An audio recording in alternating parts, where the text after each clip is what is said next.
Cara dia beribadah gak akan sama dengan cara orang lain beribadah. Sesungguhnya aku sangat suka dengan isi surah ini. Sebaik-baiknya perantara kita dalam berdoa adalah menjadikan amal-amal soleh kita sebagai perantara atau wasilah.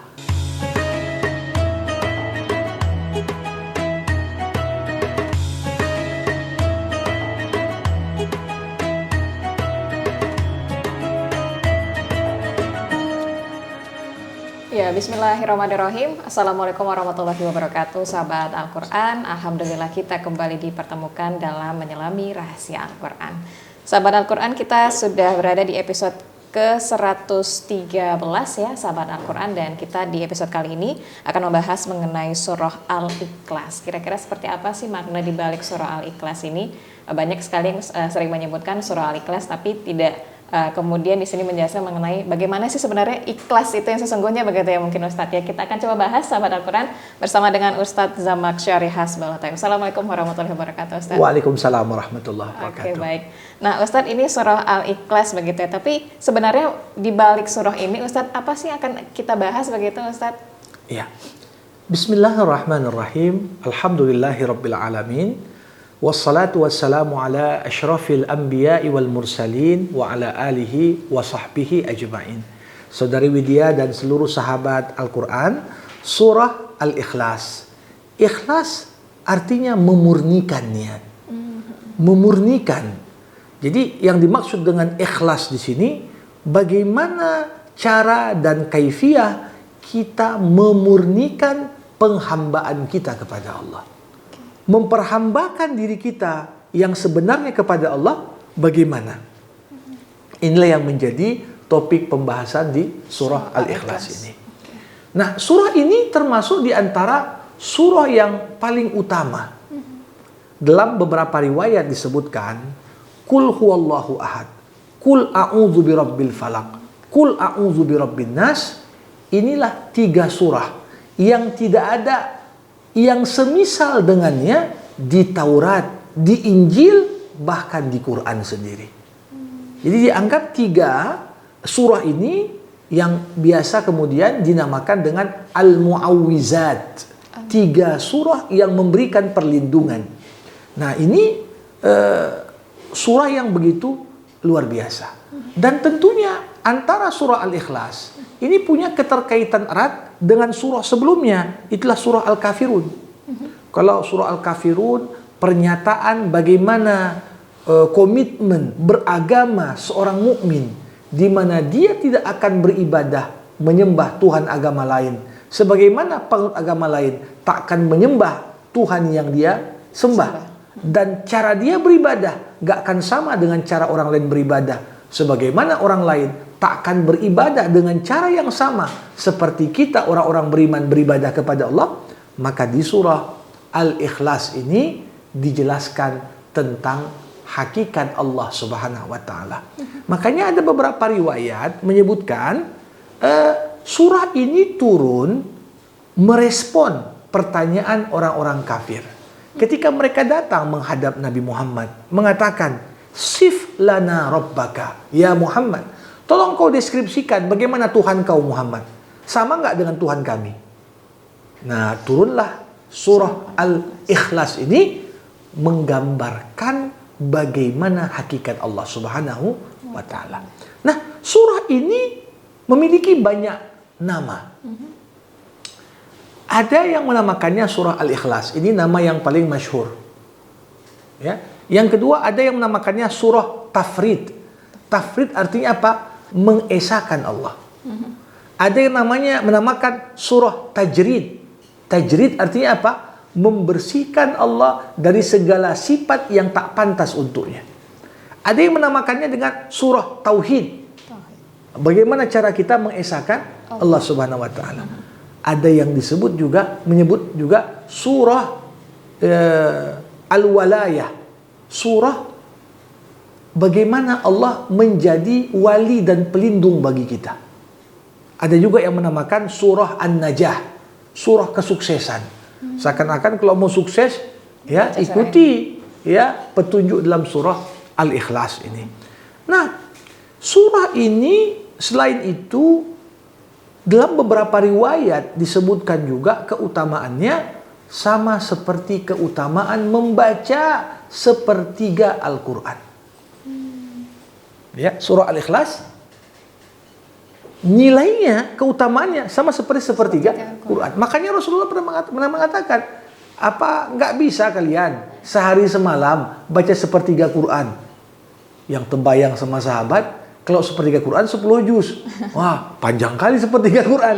Rasulullah mengatakan, bacalah surah Al-Ikhlas. Sesungguhnya surah itu sama keutamaannya dengan sepertiga Al-Quran. Ini menunjukkan kepada kita betapa luar biasanya surah ini.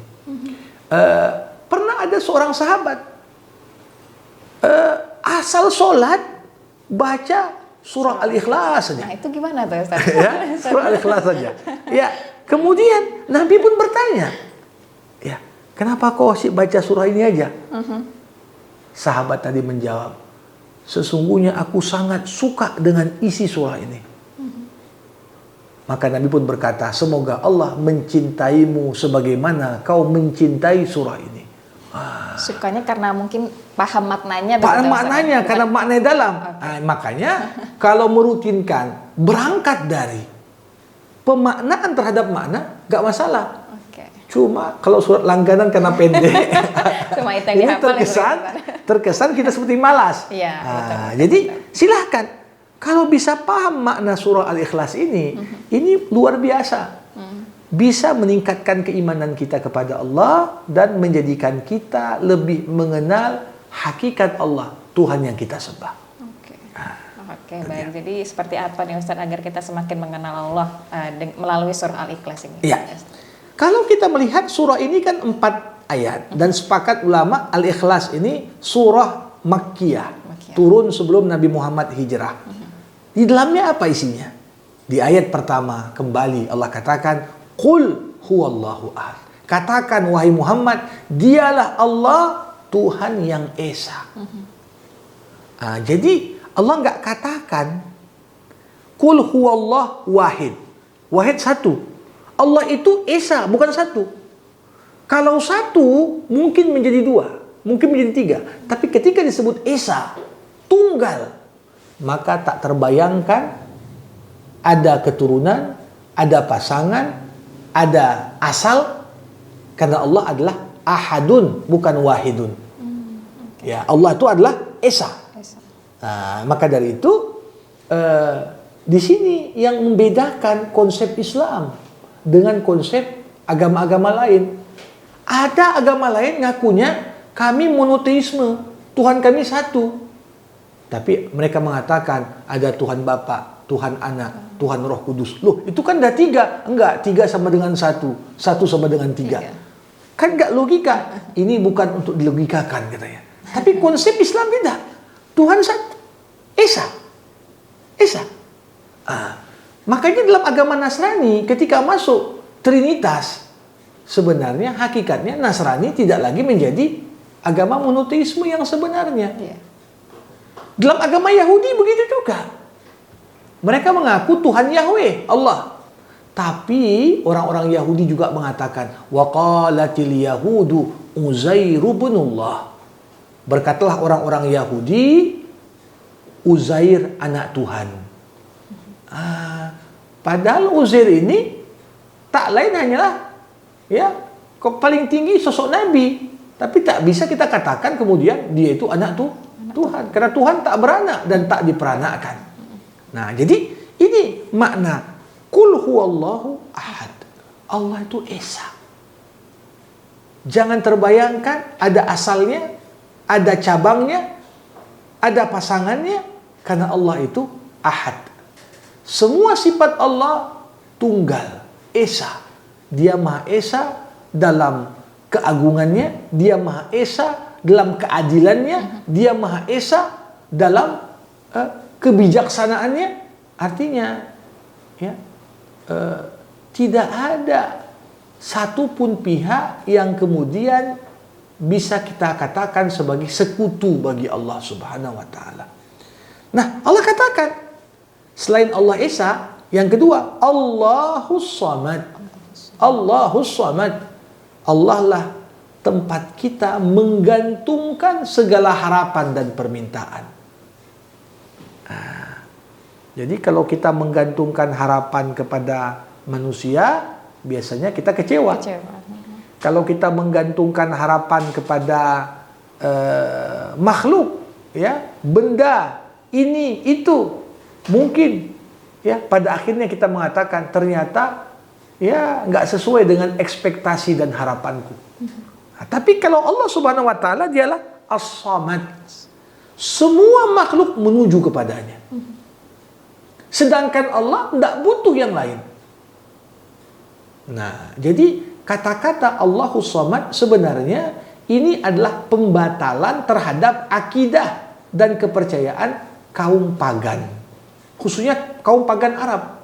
Ketika ditanya kepada Abu Lahab, Abu Jahal, kalian kok sembah ini? Patung-patung Lata, Uzza, Manata, ini untuk apa kalian sembah? Oh, yang menciptakan langit dan bumi Allah. Mereka ini perantara kami supaya bisa dekat dengan Allah. Allah katakan, Allahus Samad. Kalau sama aku tak perlu pakai perantara. Silakan berdoa. Udu'uni astajib lakum. Berdoa kepada aku akan ijabah apapun yang kau mohonkan. Jadi kalau kita melihat konsepsi soal masalah ketuhanan ini yang membedakan Islam dengan agama lain. Pertama, yang betul-betul mengesahkan Allah cuma Islam. Karena yang lainnya ini nggak betul-betul esa Tuhan itu. Yang kedua, Allahus Samad. Allah dalam Islam tak perlu perantara. Banyak agama kalau mau berdoa harus lewat perantara tokoh agama. Dan itu banyak yang diselewengkan. Kenapa bisa muncul protes di kalangan? Ya, sempat dulu dalam ajaran agama Katolik dianggap tokoh agama itu sendiri bahkan punya cek penebus dosa. Mau kapling di surga bayar sekian nanti akan aman dan lain sebagainya. Tentunya ini sangat berbahaya. Allahus Samad, mau berdoa tidak usah lewat jalur perantara, ya, karena Allah Subhanahu Wa Taala juga maha mendengar, maha mengijabah, ya. Sebaik-baiknya perantara kita dalam berdoa adalah menjadikan amal-amal soleh kita sebagai perantara atau wasilah. Itulah sebaik-baiknya perantara. Ya. Kemudian yang ketiga Allah katakan, lam yalid wa lam yulad. Allah tak dilahirkan dan tidak pula melahirkan. Ya. Allah tak beranak dan tidak pula diperanakkan. Jadi sebenarnya kata-kata ini bantahan terhadap keyakinan beberapa ajaran agama yang menyimpang. Ketika dikatakan Allah tak beranak, ini kan berarti mengkritik Yahudi yang mengatakan Uzair anak Tuhan. Ketika dikatakan tak beranak, berarti mengkritik agama yang mengatakan Tuhan punya anak. Nah, siapa? Termasuk Nasrani yang mengatakan Isa anak Tuhan. Nah, sebenarnya keyakinan Tuhan itu beranak ini bagian dari keyakinan pagan Romawi. Orang Romawi dulu yang meyakini Tuhan itu punya anak. Oh, Hercules anak Tuhan, anak dewa. Sehingga kemudian dianggap orang yang kuat, orang yang berkuasa ini penjelmaan dari Tuhan, penjelmaan dari dewa, sehingga tunduk dan patuh kepadanya sebagaimana selayaknya kita tunduk dan patuh kepada Tuhan. Dalam Islam, Nabi Muhammad SAW nggak pernah mengklaim aku anak Tuhan. Tidak. Ana abdullah wa rasuluhu. Aku adalah hambanya Allah dan Rasulnya. Bukan yang lain. Jadi, kenapa manusia itu perlu anak? Kita sebagai manusia perlu anak, perlu keturunan, karena kita tahu hidup kita nggak lama. Hidup kita terbatas. Maka manusia membutuhkan keturunan untuk melanjutkan misi kehidupannya. Tapi Allah yang maha hidup.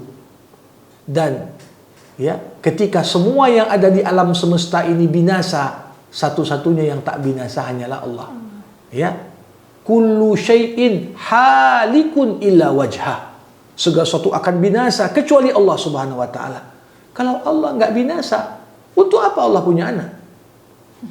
Tidak ada tujuan dan motif kenapa harus punya anak. Karena manusia. Nah, inilah kalau banyak dulu keyakinan-keyakinan orang-orang pagan ini mengartikan, oh, malaikat itu anak perempuan Tuhan katanya. Makanya sampai sekarang itu ada keyakinan dalam beberapa agama digambarkan malaikat itu bayi, punya sayap, terbang, ya. Ada, ya. Ini kan gambaran. Kok malaikat begini? Iya, itu anak perempuan Tuhan. Makanya Quran membantah orang-orang kafir Quraisy. Kalian aja nggak pengen punya anak perempuan. Kok kalian bilang Tuhan punya anak perempuan? Kata Allah. Ketika lahir anak perempuan di kalangan bangsa Arab dulu, wajahnya merah padam karena malu. Pengennya anak laki-laki. Lantas kenapa pula kalian katakan malaikat itu anak perempuan Tuhan? Nah, jadi sebenarnya konsepsi Tuhan beranak ini cukup banyak. Hampir semua agama kemudian mengembangkan keyakinan-keyakinan seperti itu. Tapi Islam murni, terpelihara, karena nggak ada istilah anak Tuhan. Ya, nggak ada istilah anak Tuhan. Begitu juga walam yulad, Allah pun tidak dilahirkan, tidak diperanakkan. Kalau Allah dilahirkan, orang kan nanya, mamanya Tuhan siapa? Bapaknya siapa pula? Iya. Jadi tentunya tidak ada konsepsi seperti itu. Nah, bahkan kita tidak boleh membayangkan, orang kan, kau asalmu dari siapa? Dari ayahmu. Ayahmu dari siapa? Dari kakekmu. Kakekmu dari siapa? Sampai jawaban terakhir, dari Allah. Nanti setan akan masuk menggoda kita dan mengatakan, jadi kalau gitu Allah dari mana? Rasulullah SAW mengatakan dalam sebuah hadis, apabila muncul pertanyaan itu dalam hati seseorang, hendaklah dia meminta perlindungan kepada Allah. A'udzubillahi minasyaitonirrajim, supaya setan pun akan pergi. Jadi huwal awwalu wal akhiru wal zahiru wal batinu. Dialah Allah yang pertama. Dialah Allah yang terakhir. Dialah Allah yang paling nampak. Dialah Allah yang paling tersembunyi. Jadi nggak ada sesuatu itu sebelum Allah. Kalau nggak ada sebelum Allah, maka Allah nggak mungkin diperanakkan. Karena yang melahirkan itu selalu wujudnya harus ada sebelum yang dilahirkan. Nggak mungkin anak bisa ada sebelum maknya. Karena maknya yang melahirkan dia. Kan logika itu. Maka dari itu Allah katakan, walam yulad. Tidak ada namanya orang tua Tuhan. Ya. Makanya dalam keyakinan Nasrani ini terdapat begitu banyak sekte dan perselisihan. Kedudukan Maryam itu siapa? Kedudukan Maryam itu siapa? Iya. Ada konsep Trinitas, Tuhan Bapa, Tuhan Anak, Roh Kudus. Roh Kudus Jibril. Tapi ada juga sebagian dari sekte Nasrani yang menganggap bahwasanya Maryam itu adalah Tuhan juga. Bunda Maria. Kenapa? Ini maknya Tuhan, kan begitu. Jadi dalam hal ini, lam yulad. Tak ada itu istilah Tuhan diperanakkan. Maka segala yang diperanakkan tidak akan mungkin jadi Tuhan. Karena dia membutuhkan yang melahirkannya. Sedangkan Tuhan tak membutuhkan siapapun. Maka dari itu sebenarnya konsepsi ketuhanan dalam Islam ini, inilah konsepsi yang paling clear. Dan untuk menjelaskannya, gak perlu capek kita berpikir. Tuhan dia Maha Esa, dia tempat orang menggantungkan segala harapan, dia gak dilahirkan, tak pula melahirkan. Dan yang terakhir, walam yakullahu kufuwan ahad. Dalam riwayat yang lain, walam yakullahu kufuan ahad. Yang diartikan, tidak ada sesuatu apapun yang dapat menjadi sekutu bagi Allah. Membayangkan ada yang sama kaya dengan kekayaan Allah. Enggak. Nggak ada. Dikatakan dalam sebuah hadis, kalau sekiranya semua makhluk dari awal hingga akhir semuanya minta dan Allah berikan semua yang mereka minta, tak berkurang dari kekayaan Allah ketika memberikan kepada makhluk semua yang diminta, kecuali apa yang berkurang dari air laut ketika kita celupkan jari kita. Berapa yang berkurang? Berapa tetes itu? Gak ada apa-apanya dibandingkan air laut yang masih tersisa. Begitulah kayanya Allah. Apa ada tandingannya? Gak ada. Adilnya Allah. Bagaimana adilnya Allah dengan adilnya manusia? Siapalah manusia yang paling adil? Bandingkan itu dengan adilnya Allah. Gak ada apa-apanya. Kasih sayang Allah dengan kasih sayang manusia. Siapa manusia yang dianggap paling pengasih? Orang tua kita, mak kita paling pengasih. Kasih ibu sepanjang masa, kasih ayah katanya sepanjang galah. Jadi gambaran kasih sayang ibu. Tapi kalau dibandingkan kasih sayang ibu dengan kasih sayang Allah, tidak ada apa-apanya. Allah punya 100 kasih sayang. Allah turunkan 1 kasih sayang. Dari 1 kasih sayang itu berbagilah seluruh penduduk bumi untuk saling mengasihi. Semua manusia berkongsi di 1 kasih sayangnya Allah. Semua binatang berkongsi di 1 kasih sayangnya Allah itu. Semua jin berkongsi di 1 kasih sayang Allah itu. Coba bayangkan. Yang tersisa 99 lagi yang belum Allah tunjukkan di dunia, disimpan untuk di akhirat. Makanya Nabi Muhammad SAW pernah berjalan bersama beberapa sahabat. Nampak seorang ibu menggendong bayinya. Begitu sayang dia sama bayi itu. Diciumnya, dipeluknya, diberikannya kenyamanan betul kepada bayi yang sedang digendongnya. Nabi bertanya, wahai para sahabat, mungkin gak ibu itu melempar anak yang dikasihinya itu ke dalam api? Oh, gak mungkin lah Rasul. Nampak sayang kali sama anaknya. Kemudian Rasulullah bersabda, Allah sesungguhnya jauh lebih mengasihi kalian daripada kasih sayang ibu itu kepada bayinya. Allah. Ini potret gambaran. Walam yakul lahu kufuwan. Gak ada sesuatu apapun bisa kita banding-bandingkan dengan Allah.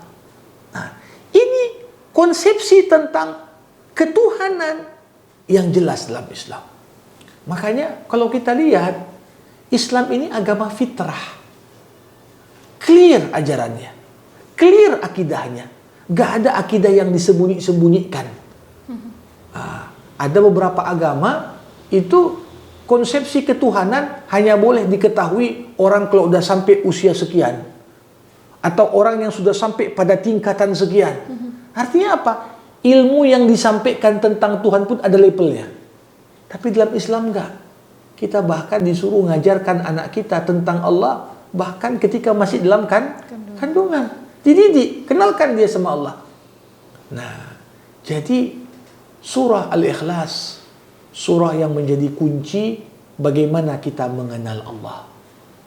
Dan mengenal Allah adalah kewajiban pertama setiap manusia dalam hidupnya. Kalau ada orang diterima bekerja di sebuah perusahaan, ini ilustrasi ini. Pasti di seminggu pertama, sebulan pertama, yang paling penting bagi pegawai baru itu adalah beradaptasi dengan tempat kerja baru. Apa isi adaptasinya? Dia perlu tahu siapa bosnya, namanya, kebiasaannya, sukanya apa, kan begitu? Ya, supaya apa? Kalau dia mau aman kerja di kantor itu harus tahu dia moodnya bosnya bagaimana, karakternya bagaimana, agar jangan sampai dia melakukan sesuatu yang membuat bosnya menegur dia. Kan begitu? Coba bayangkan, udah berapa puluh tahun kita tinggal di buminya Allah. Wajar nggak kita nikmati segala fasilitas yang Allah berikan kepada kita di alam semesta ini? Tiap detik berapa banyak oksigen yang kita konsumsi, tapi justru kita nggak kenal dengan yang memberikan itu semua. Maka awwaluddin ma'rifatullah. Kewajiban pertama bagi hamba dalam beragama mengenal Allah. Bagaimana cara mengenalnya? Bacalah surah Al-Ikhlas. Surah ini menggambarkan dengan begitu apik bagaimana hakikat Allah Subhanahu wa taala. Dialah Tuhan yang esa. Dialah Tuhan yang semua doa dan harapan kita tertuju kepadanya. Dia enggak dilahirkan dan tak pula melahirkan, dan tak ada satupun yang mampu menandingi Allah, bahkan menjadi sekutu baginya. Nah, untuk itu ya sering juga dikatakan surah ini kan surah Al-Ikhlas. Al-Ikhlas ya, benar. Apa makna ikhlas? Ikhlas ini kan ketika melakukan sesuatu kita lakukan tanpa pamrih, ya. Yang kita harapkan hanya Allah, gak mengharapkan pujian manusia. Dan salah satu tanda ikhlas itu gak suka publikasi, kan gitu. Iya. Kenapa surah ini surah ikhlas? Padahal kata ikhlas gak ada disebutkan. Gimana tuh? Ya, ini gambaran bahwasanya apa? Ya, hakikat ikhlas gak usah kasih tunjuk sama orang. Ya, ada orang mengidentikan sedekah yang ikhlas kalau pakai nama hamba Allah. Iya benar. Tapi kalau orang lewat tuh, Bapak tahu siapa hamba Allah tuh. Itu saya itu.